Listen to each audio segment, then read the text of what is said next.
Now, a series of bomb blasts have shaken Afghanistan in the last 48 hours. 2 separate attacks were reported today, both from the Zabul province in the southern part of the country.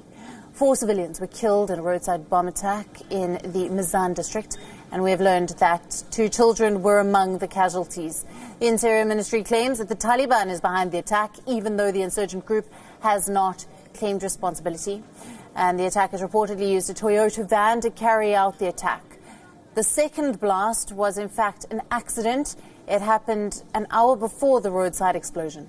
The bomb went off while it was being set up by the attackers. The Interior Ministry said that 4 terrorists were killed in the explosion, and it is unclear as to what or who this group was targeting. Now, incidentally, this bomb also went off in the same province. These attacks follow a series of blasts on Monday that claimed the lives of 19 people. The Taliban had claimed responsibility for Monday's attacks. The insurgent group called it a response to President Ashraf Ghani's decision to resume the offensive against the Taliban. Now, the recent surge in violence has derailed the intra-Afghan talks that were scheduled to begin on the 10th of March. To speed up the process, the United States has dispatched Special Envoy Zalmay Khalilzad to Doha and Kabul. In Doha, Khalilzad will hold talks with the Taliban. The key issue here will be the withdrawal of U.S. troops and the prisoner exchange initiative. The deal signed in February on the 29th also called for a significant scaling back of violence, but quite the opposite has unfolded since the signing. In Kabul, Khalilzad will hold talks with senior government officials, and he will be hoping to bring the civilian leadership to the negotiating table. One of the major roadblocks in starting these intra-Afghan talks was the power tussle between the Ghani and Abdullah.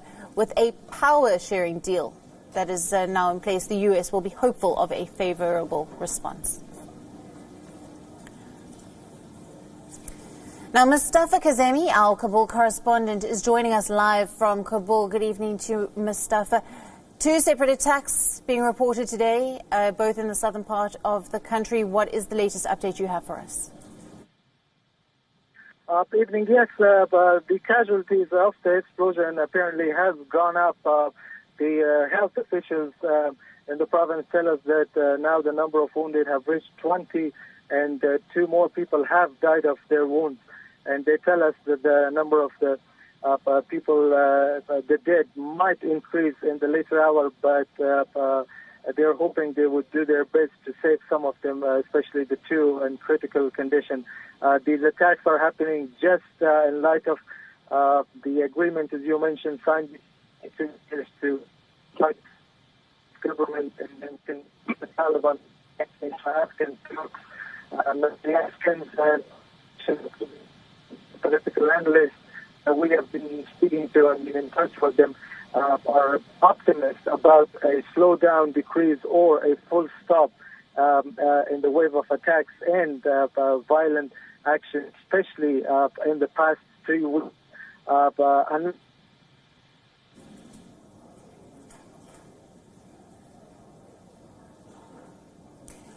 Right, we seem to have lost Mustafa there. We will try to get him back. He was bringing us the latest there on 2 blasts that have taken place in Afghanistan.